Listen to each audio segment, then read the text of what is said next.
The tale begins as all fairy tales do, in a blessed kingdom where a long childless king and queen are gifted a daughter after eating a magical rose. This princess was showered with every blessing imaginable, noble virtues, unparalleled beauty, and a voice like a nightingale destined for a perfect life, until love itself lulled her into a deep slumber. A shadowy figure with burning red eyes cast a dark spell, plunging her into a sleep that would last for centuries, a twisted version of the Sleeping Beauty tale. 700 years later, the once blessed kingdom is a ruin of thorns and hatred, a cursed land haunted by vengeful spirits. Within its decaying walls lies the lovesick princess, said to be awaiting a true love's kiss to awaken. But the world has grown greedy, and shadowy figures with glowing eyes whisper not of love, but of carving up her lands and seizing her jewels, treasures far more valuable than a forgotten princess. A blond man in a feathered hat stands before the thorny castle, a cruel smirk playing on his lips as he ponders his choice. Suddenly, the sleeping princess awakens, her eyes fluttering open. But there is no prince by her side, no joyous celebration, only the crushing reality of her new world. She sits up in a dark, terrifying chamber surrounded by skeletal hands reaching for her, a cold dread washing over her as she wonders if this is hell. The prince hadn't saved her. He had stolen everything, and so begins the tale of the awakened princess, Rosemary. At a grand ball, Rosemary stands defiantly as a prince scoffs at her ragged clothes, only for a woman named Princess Mary to reprimand him for his rudeness. The Prince Kramer then invites Rosemary to dance, and to everyone's surprise, she accepts with grace. A watchful queen observes from the sidelines, unnerved by Rosemary's perfect etiquette and haunting beauty, calling her a weird woman. Kramer invites Rosemary to stay the night, an offer she readily accepts if it includes food, prompting the queen to declare they will use the old way to find the real princess. Led to a lavish room dripping with gold, Rosemary and her companion Hans are stunned by the wealth. But their hunger is met with a bizarre sight. Maids bring them a meal consisting entirely of peas. The maid explains that the kingdom of Sadieville was once barren until a prince brought back a sacred treasure, a ring. After the people prayed to it, peas grew in abundance, saving them from starvation. The ring, she adds, can only be worn by the real princess, which is why Prince Kramer is searching for her before suggesting they visit the beautiful pea garden. Once the maid is dismissed, Rosemary and Hans finally give in to their hunger. Hans tries to check the food for poison, but Rosemary is already eating, confessing she's been starving for 3 agonizing days, a hard life for a supposed princess. She commands him to eat quickly and help her take the leftovers, as they have no money after she insisted on buying a horse and a gun. Later, after a bath, Hans gently scolds her for not drying her hair, but she coldly pushes him away, reminding him it's only been a month and he shouldn't touch her. A flustered Hans apologizes, forgetting she isn't a child anymore. As Rosemary marvels at the golden bed, she stops Hans from leaving, feeling something is wrong with the country and ordering him to sleep with her for safety. His brief moment of shock turns to disappointment when she points to the floor beside her bed. Lying on the cold floor, Hans warns her that while Prince Kramer is handsome, Princess Lisa was glaring at her with pure hatred. Rosemary dismisses his concerns, telling him to sleep, but her mind races. If the treasure ring of this kingdom is the one she lost, then Prince Kramer is the one she has been desperately searching for. The next morning, the other princess candidates are already bickering, with Lisa declaring Kramer will be hers. Princess Angel mocks her, pointing out that Kramer only had eyes for the red-haired girl. The argument escalates, with all the princesses revealing their desperate reasons for wanting to win. Their animosity focuses on Rosemary, the girl in tatters who invaded their palace. Just then, Rosemary appears, coolly asking if they were talking about her. She apologizes for being late, casually blaming her clumsy servant Hans. Angel explains the princess's test to select the real princess, a test where each candidate must spend a night in a room arranged by the queen, a test no one has ever passed. The failed princesses either become maids or are exiled, a fate that terrifies Princess Emma. Angel smugly announces that she has been chosen to take the test first tonight. Lisa explodes with rage, but Angel laughs it off, claiming the goddess of victory is on her side. As the tension boils, Hans urges Rosemary to say something, and she does. Taking a slow sip of tea, she calmly declares that she will be the winner.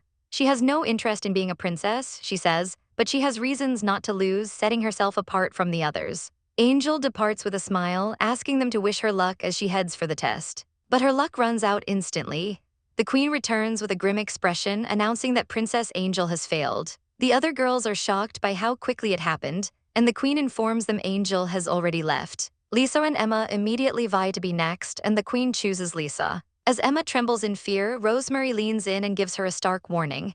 If anything seems wrong, she must run. Run anywhere, she insists, because the world is vast and she is free to go, a bitter irony as they stand surrounded by the endless, imprisoning fields of peas. Amidst the lush greenery of the Pea Kingdom's garden, Hans reflects on Princess Lisa's upcoming trial, wondering why girls are so obsessed with becoming princesses. Princess Mary, her gaze distant, offers a chillingly pragmatic answer.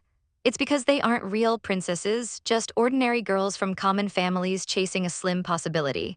She suspects their families were paid handsomely for this chance. Hans, unsettled, dares to ask why she, a true princess, is searching for a prince. Mary says nothing, her eyes holding the same desolate look they had when he first met her years ago. His memory flashes back to his journey to the cursed land of Algers, where an old man warned him away from a place shrouded in death and thorns. Hans had stated his quest, to find the sleeping princess, but the elder laughed, revealing the legend was a lie. The princess had become a demon, devouring every prince who tried to save her, their hearts ripped from their chests. Despite the horrific tale, Hans pushed on, struggling through the thorny maze. And that's when he saw her. She emerged not as a damsel in distress, but as a warrior, her red hair aflame against the darkness, an axe in her hand.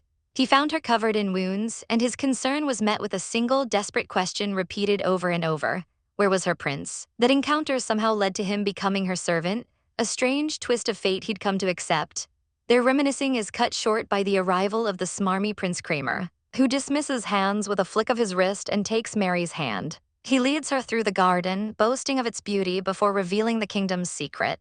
He plucks a pod, opens it, and reveals two perfect spheres of solid gold. This, he explains with a sinister gleam in his eye, is the source of their endless wealth, an inexhaustible supply that could be hers if she marries him. The sight of the golden peas, bleeding a strange red substance, fills Mary with a sense of dread. Meanwhile, another princess, Lisa, prepares for her trial, stealing her nerves and whispering that she must win for her family waiting for her.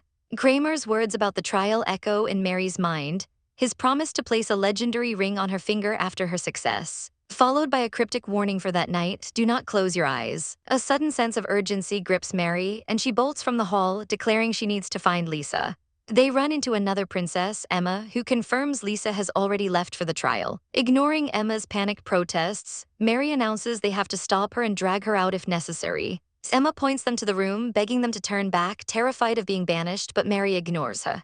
Finding the door locked, Mary skillfully picks it open in an instant, much to Hans's shock. The room inside is pitch black, but as they step forward, the candelabra lights itself, revealing a horrifying scene. Princess Lisa lies dead on the floor in a pool of blood. Emma screams in terror, but Mary remains unnervingly calm, concluding that this is the sacrifice the ring demands. She notices a dagger and a locket on the floor, opening it to find a portrait of Lisa with her family, a memento that is now useless. Sensing someone approaching, she tells them to leave, only to find Hans has fainted from the shock, utterly pathetic. Back in their quarters, a traumatized Emma trembles in fear. Mary, resolute, announces she will take the trial the next night, but tells Emma to use the opportunity to escape. She presses a piece of gold into Emma's hand, instructing her to take a horse and seek help from the maids. Emma tearfully refuses, begging Mary to flee with her from this dangerous farce. Even Hans, having recovered, chimes in that he has already packed their bags. Mary gently silences Emma's pleas, a terrifyingly confident smile gracing her lips as she whispers a final, chilling truth. An ordinary prince cannot kill her. Princess Rosemary and her servant Hans are escorted into a lavish bedroom by the queen, who ominously announces it's Rosemary's turn tonight. She gestures to an absurdly tall bed, explaining it has 20 mattresses and 20 duvets, and that Rosemary must sleep there for one night. The queen notes that Rosemary's servant will be staying with her, but Hans nervously insists he'll sleep on the floor. With a sinister smile, the queen wishes her sweet dreams and locks them in. Once alone, Hans remarks how creepy it is that the room was cleaned so spotlessly, especially since someone died there just yesterday. Rosemary, however, is focused on her mission. Prince Kramer told her that to pass the test, she must not fall asleep. But to uncover the truth about how the others died, she knows she has no choice but to enter the dream. Hans is horrified she's actually going to sleep, reminding her of the warning that a man appears at midnight. But Rosemary is unfazed, questioning why she should fear a mere man. Still, Hans senses a resentful, invisible aura in the room and insists on standing guard. When Rosemary admits she's too keyed up to sleep anyway, Hans offers to sing her a lullaby. As his gentle voice fills the room, the melody strikes a chord deep within Rosemary, feeling strangely familiar and soothing. In a haze, she almost recalls a memory of a young boy singing the very same song before Hans himself, ironically falls asleep mid-lullaby. As the clock strikes 12, the candles flicker and a grim reaper manifests from the shadows, scythe in hand, ready to deliver an eternal dream. But Rosemary is wide awake, sitting up with a candelabra, confronting the soul-hunting culprit who makes deals with the devil. The light from her candles shatters the Reaper's illusion, causing its skeletal form to crumble away, and reveal a handsome young man who recognizes her, calling out the name Rose. Rosemary's eyes narrow, she confirms it's him, her old friend whose hateful face she could never forget. She furiously demands to know how many more souls he must devour to fill his empty heart. He cowers, his face partially decaying as he begs her not to look at him. But she roars that she will regain her memories, find a way to kill him, and ensure Rosemary never lives in a dream again. The next morning, the queen is utterly stunned to announce that Princess Rosemary has passed the test. Prince Kramer bursts in, and upon hearing her dryly complain the bed was uncomfortable, he takes it as absolute proof of her royalty. The king is ecstatic, and Kramer immediately declares his love and proposes marriage. The entire court erupts in hypocritical cheers, their smiling faces looking like nauseating golden masks to Rosemary. Later, when presented with a wedding dress, she coolly assesses its monetary value, much to the horror of Hans, who vehemently objects to her marrying a man she barely knows. She silences his protests, ordering him to pack and help her dispose of the trash because tonight is a perfect night for an engagement. Under the moonlight, she meets Kramer in her wedding gown. He slips a beautiful, red jeweled ring on her finger, and the moment it touches her skin, her lost memories come flooding back in a violent torrent. Her white dress instantly transforms into a magnificent black gown as she asks Kramer if he knows that when you stare at death, it stares back. She reveals she remembers everything. The ring is the left eye of the Grim Reaper, a promise of love from the man she once knew, a beautiful dream that was actually a cage. Now, she declares, it's time to take back what belongs to her. With a cruel smile, she tells the heartless prince she wanted them to witness the ceremony, and with a wave of her hand, she summons the vengeful spirits of his past victims from the blood-soaked ground. Kramer shrieks in pure terror, calling for guards who have already been frozen solid by hands. The ghosts swarm him as he desperately offers them gold and proper burials. But his pleas are cut short when Rosemary stabs him with a dagger that belonged to Lisa, another of his victims. She sneers that he wasn't looking for a true princess, but a docile accomplice, as he screams that he is the source of the nation's wealth and they are nothing without him. The spirits grab him, dragging him into the earths. The midnight bell tolls, and Rosemary calmly says it's time for bed. Kramer's hand is the last thing to vanish as he curses her name. Wiping a drop of blood from her cheek, she bids him good night, wishing him an eternal sleep forever beneath the soil, just like the pea under 40 mattresses. Hans stumbles upon the horrifying scene, asking in shock if Rosemary was responsible for this and where Prince Kramer is. Rosemary calmly replies that she planted the prince in the ground, a fitting end for him, before dropping a torch onto the soil, igniting a massive pyre that consumes the cursed land. As they watch the flames, she explains the grim reality to Hans. The girls brought here were never meant for marriage but were sacrificial offerings, their bodies and souls devoured by demons to create wealth and power for the kingdom. Their bones laid the foundation, but someone else reaped the rewards. With a wave of her hand, she declares them finally free, and shimmering spirits of young women rise into the night sky. They thank Princess Rosemary as they ascend, one girl asking her to give a pendant to her little sister before they all fade away, leaving Hans to stare in awe as he realizes they're gone. Rosemary then grows philosophical, recalling her mother's words about the priceless nature of a pure human soul, a treasure even with such short lives. Hans, now understanding the depth of her plan, asks if the ring she wears was what released the souls. Rosemary confirms it, revealing her true purpose. There are things she must reclaim and people she must kill, a journey with no end in sight. She gives Hans a final chance to turn back, but as guards shout about the fire and the missing prince, Hans pulls her close, quietly pleading for her to take him with her, swearing he has no regrets. He lifts her into his arms and carries her away from the burning kingdom. Rosemary watches the chaos unfold from a distance, coolly stating that the king and queen will get what they deserve without any further intervention from them. Her prophecy comes true instantly as panic erupts across the land. The gold given by the royal family has turned to worthless stone. From the nobles' plates to the commoners' necklaces, a furious mob forms outside the palace, demanding to know why they were tricked with fake gold, and more importantly, screaming for the return of their precious daughters. Rosemary looks on with grim satisfaction, marking the end of the kingdom of Sadwell. Later, she reflects on the girls, realizing they weren't just ordinary people.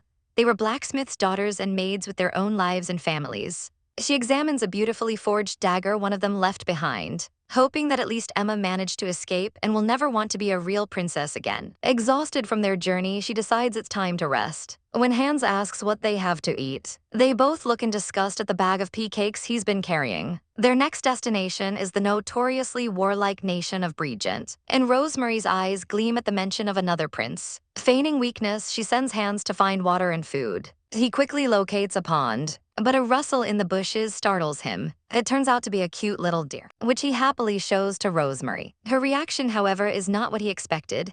In a flash, she lunges forward and brutally kills the animal with the dagger, leaving Hans screaming in shock. Despite his horror, they roast the meat over fire, and he has to admit it's delicious. As Rosemary dreams of a luxury inn and a feast, Hans reminds her they have no money.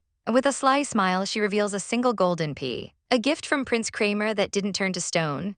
Hans is horrified, realizing the gold was watered with human blood, and in his panic, he fumbles and drops the pea into the pond. As it splashes into the water, Rosemary grabs him, demanding he get it out. Suddenly, a crowned frog emerges from the pond, holding 2 orbs and asking if she dropped a bronze or silver ball. Rosemary ignores the offer and grabs the frog, furiously demanding her golden ball back. The talking frog shocks Hans, but Rosemary is unfazed, simply wanting to wash her hands. The frog offers to retrieve her gold on one condition: a passionate soul-deep kiss. Rosemary stares at him blankly before turning to her companion and ordering Hans to kiss the frog. Hans recoils in horror, protesting that he's not into men. While the frog explains he's a cursed human prince, Rosemary scoffs at the idea of a true love's kiss, telling him he's better off staying a frog. The frog cries that he isn't lying. He's the Prince of Bregent and has been waiting 7 years for help. The name Bregent instantly catches Rosemary's attention. She changes her tune completely, agreeing to help him since she's headed there anyway. She makes a new deal. If he truly is the prince, she'll give him a goodnight kiss once they arrive. The overjoyed frog quickly retrieves the golden pea. But as Rosemary and Hans prepare to leave, he panics and leaps onto her dress, begging them to take him with them. They leave him behind anyway, a forlorn figure sinking into despair as he fears he's doomed to be a frog forever. The story then shifts, telling of a second prince from long ago who, seeking power, made a deal with a shadowy figure. In exchange for the purest soul, he was given a clock hand that could become the sharpest blade. Back in the present, in the royal palace of Bregent, a long-haired prince is bathing when a panicked servant rushes in. The servant stammers that the queen has passed away. The prince's reaction is ice cold. He remarks that the woman always hated him and casually orders a proper funeral, utterly unfazed by his own mother's death. The Queen of Bregent's funeral was a simple affair, a quiet burial in a field of her favorite flowers. Yet for the king, it was merely an inconvenience. He dismisses his late wife as an unstable old woman whose time had simply run out, his boredom quickly turning to thoughts of war as he decides it's time to teach the Etherland Empire a lesson. His son, Prince Laser, stands with arrogant confidence, boasting that his magic sword makes him invincible in battle. While the king muses on a new queen, rejecting the noble ladies as unworthy, his daughter, Princess Aquaine, mourns her mother in solitude, her grief a stark contrast to the court's cold ambition. From the shadows, Laser watches with a twisted smirk, finding the raw display of human desire utterly fascinating. The king approaches his own daughter, his touch unnervingly possessive as he lifts her chin and praises her growing beauty. A grotesque declaration that sends a chill down Aquaine's spine as rain begins to fall. In a nearby town, the mood is equally grim, a forced silence hanging in the air. For Rosemary and her companion Hans, the sight is depressingly familiar, but the quiet is shattered by a royal decree. All boys aged 12 and up are to be conscripted for the coming war. A mother's desperate pleas are ignored as her young son is ripped from her arms, her screams echoing through the square. Rosemary observes with cold detachment, noting this kingdom's cruelty mirrors her own, just as Hans points out an even more brutal spectacle, a public execution. A man condemned as a deserter begs for his life, but his pleas are met with scorn before the guillotine's blade falls swiftly, his severed head kicked aside like refuse. Hans is horrified, urging his princess to flee this mad country. But Rosemary is intrigued. She tells him the sicker the place, the more she wants to meet its prince, seeing the king's search for a new wife as a golden opportunity.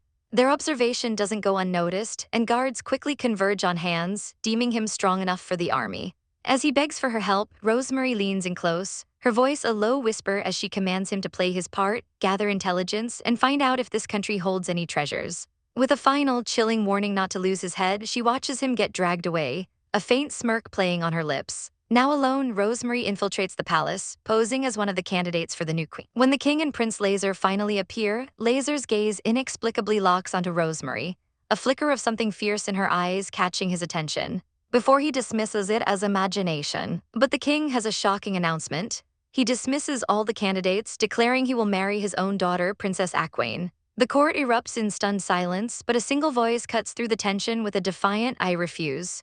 It is Aquane, cloaked in the skin of the king's favorite magical donkey. The king explodes in a rage, demanding to know why she killed his prized animal and made herself hideous. But his fury only fuels her desperation. He orders her seized. But she screams for them to stay back, pressing a glowing red blade, the magic sword, to her own throat. Rosemary's eyes widen in recognition as Aquane threatens to take everyone down with her. Laser panics, begging her not to let her blood touch the blade. But Rosemary moves faster. She shoves the prince aside, tells Aquane to run, and promises to handle the rest. With the princess gone, Rosemary holds a dagger to Laser's throat, calling him a liar whose head should be chopped off. In a flash of steel, she slices his neck and leaps through a shattered window, leaving chaos in her wake. Laser clutches his throat, but the wound miraculously heals itself. A grim confirmation of his unnatural power as he orders the gates sealed to find the escaped princess. The city's brutality continues unabated, and Hans finds himself next in line for the guillotine. His pleas of being a mere tourist falling on deaf ears. And as the blade is released, he cries out for his princess. And just in time, Rosemary's voice commands them to stop. She declares Hans is her servant, but her authority is cut short by another royal decree.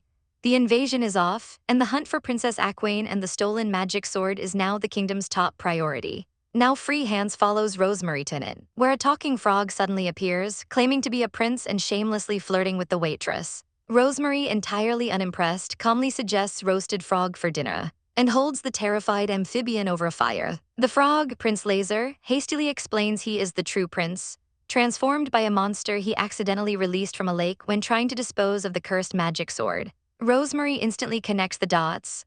The man in the palace is the monster, an imposter who has taken the real Laser's place. As Hans processes the shocking revelation, the frog prince asks why they are searching for his sister, Aquane.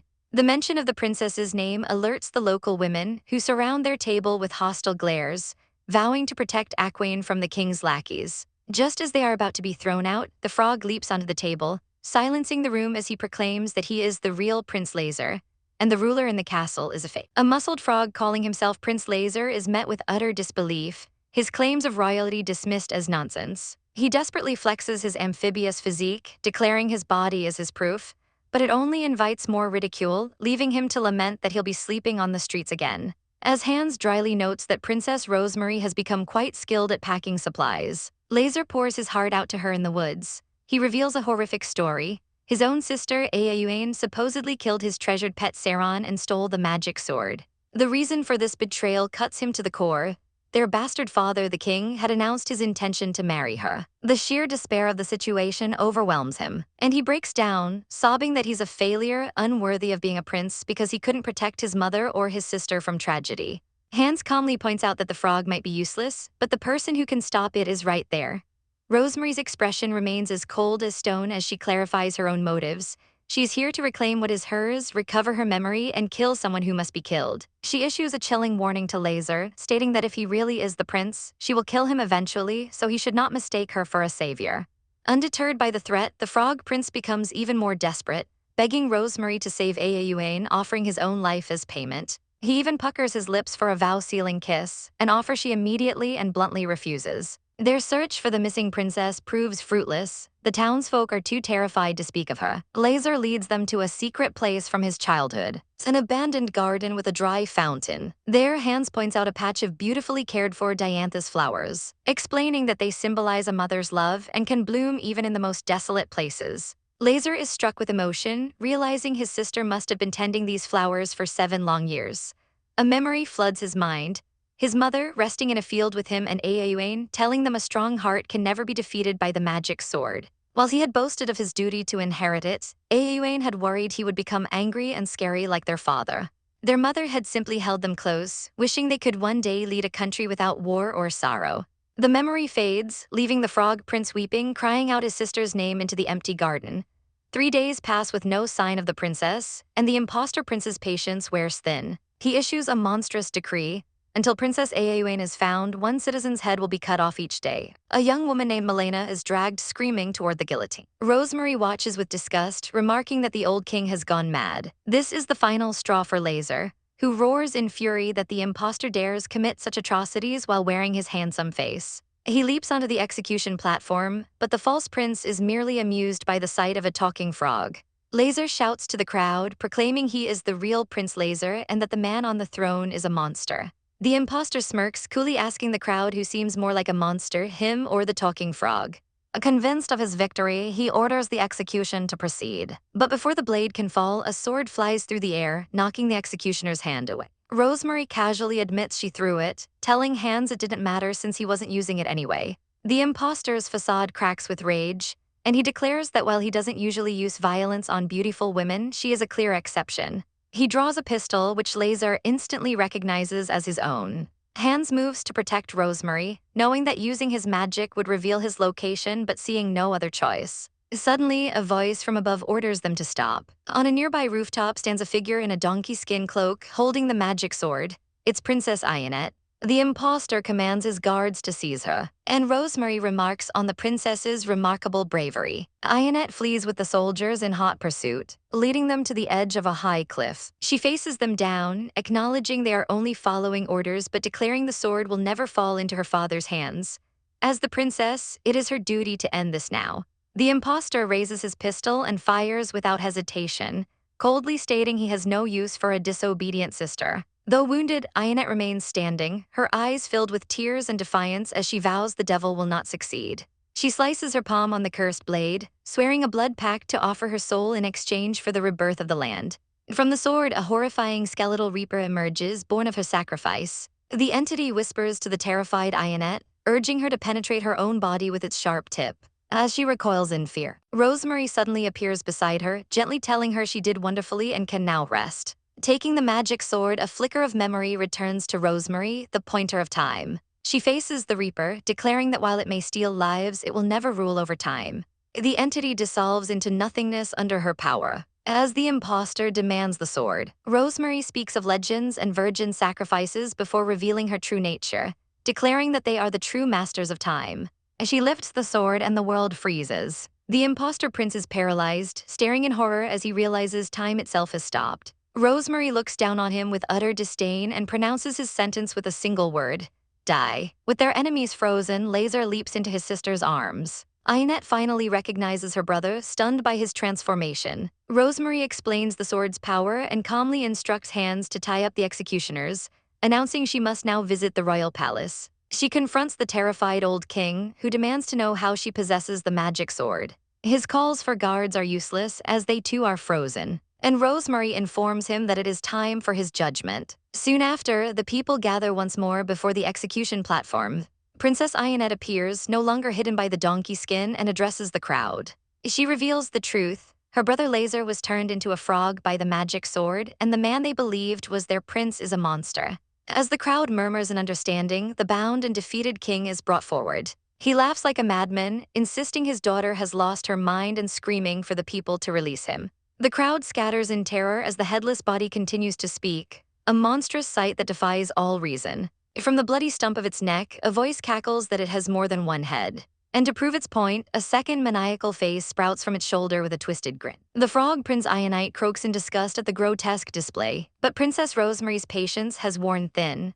With cold fury, she commands the monster to stop its games and reveal its true form. A dark energy explodes outwards, twisting the creature's body into a massive two-headed dragon that roars with malevolent power. It vows that the red-haired princess will not be so lucky next time before taking to the skies, promising a swift and painful revenge. As it vanishes, Mary realizes the monster from the lake was actually a three-headed dragon, a fact that sends her brother Ionite into a desperate panic, pleading for them to break his curse before they abandon him. Later, deep in the forest, they track the beast to a quiet lake, where Rosemary decides to fetch water herself, teasingly reminding Hans that he dropped the golden ball last time. She then turns her sharp gaze to the frog prince, demanding a favor for his rescue: 10 days of the finest royal food and a pistol. Ionite, ever the opportunist, agrees but demands a kiss in return, a suggestion Rosemary immediately shuts down, explaining that a kiss without emotion is meaningless and would do nothing to lift his curse. Mary chides her brother for his shameless flirting, especially in front of Hans, whom she assumes is Rosemary's lover, forcing a blushing Hans to quickly deny the accusation. Just as Rosemary takes a bite of bread, the calm is shattered as the dragon erupts from the water. its massive tail coiling around her and dragging her into the dark depths. Hans and Ionite scream her name in horror as she's pulled under. The dragon gloats from below, claiming the lake as its domain where it will drown her without mercy. But Rosemary is no damsel in distress. Her eyes snap open with cold resolve as she plunges her magic sword into the beast's flesh, severing another of its heads in a bloody spray. As Mary watches in terror from the surface, Rosemary feels a strange sensation, her very body beginning to dissolve into a cascade of bubbles. The last dragon head sneers, having found her greatest secret, a crippling, curse-induced fear of water. The memory of the curse hits her like a physical blow, a vision of an enraged witch storming her christening, damning her and her descendants to never return to the water and to fall into an eternal slumber on her 16th birthday.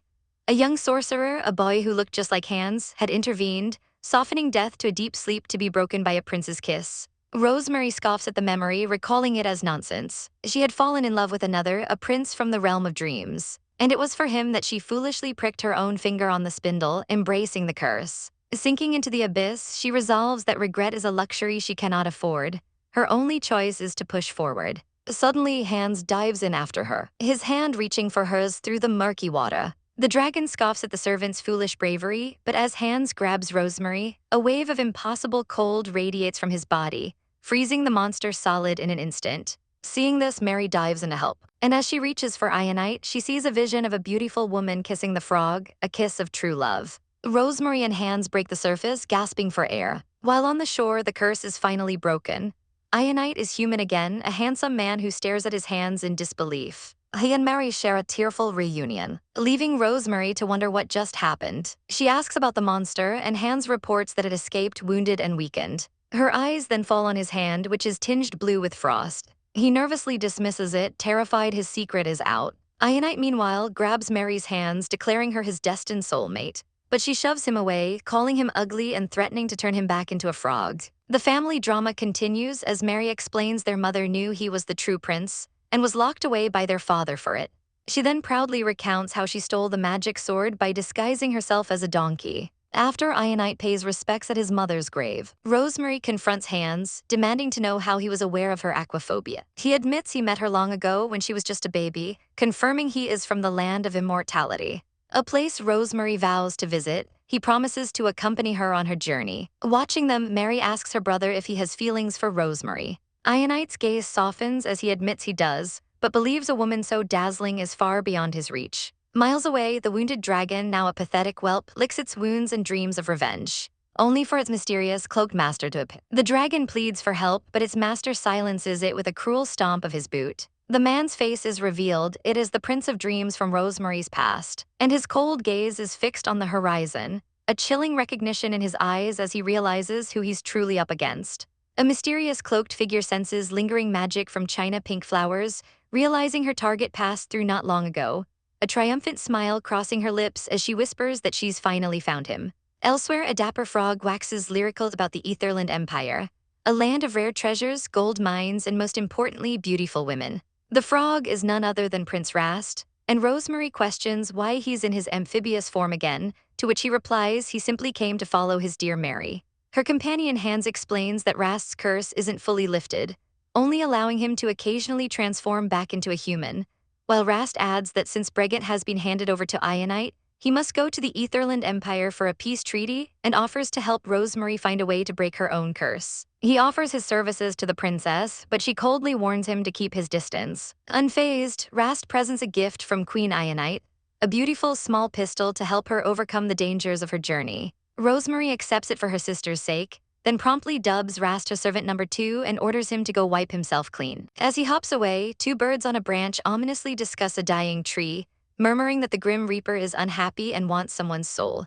Later, Rosemary checks their finances with Hans, who assures her Queen Ionite gave them plenty of money to stay in the best hotels. Their conversation is cut short as a massive tree branch suddenly snaps and crashes to the ground right in front of Hans. Shaken, Hans wonders how a perfectly healthy tree could fall, prompting Rast to ask if he's recently offended someone. A chilling thought crosses Hans's mind. He feels a faint magical presence and fears his location has been discovered, steeling himself against being caught. They soon arrive in the Etherland Empire, where inside a lavish palace, a vain blonde prince asks his magic mirror who is the most handsome in the world. The mirror confirms it is him, and he laughs maniacally, vowing that no one's beauty will ever surpass his own. His self-admiration is interrupted by a cloaked figure he calls Master, who brands humans as stupid. The Master has come with a warning. A woman is coming to reclaim the magic mirror and to kill the prince. The prince scoffs at the threat, arrogantly promising to take care of the woman himself and offer her soul to his master. But the master forbids it, instead ordering the prince to capture her and kill the annoying man by her side, revealing an image of hands in a mirror. In the city, Rosemary and her crew find themselves in a market, searching for a weapon that kills without spilling blood, only for Hands to discover their money has mysteriously vanished. They observe the local women, all obsessed with their appearance and glued to handheld mirrors, which explains the country's reputation for beauties. Their attention is then drawn to Rast, back in his handsome human form, effortlessly charming two local women with wine and sweet words. Rosemary's patience snaps. She grabs him by the collar, accusing him of just wanting to eat frog meat and furiously demanding he change back. Now completely broke, Rosemary laments their constant poverty, until Hans spots a hiring notice from Borgio Palace, seeking skilled hunters for a 100,000 coin reward.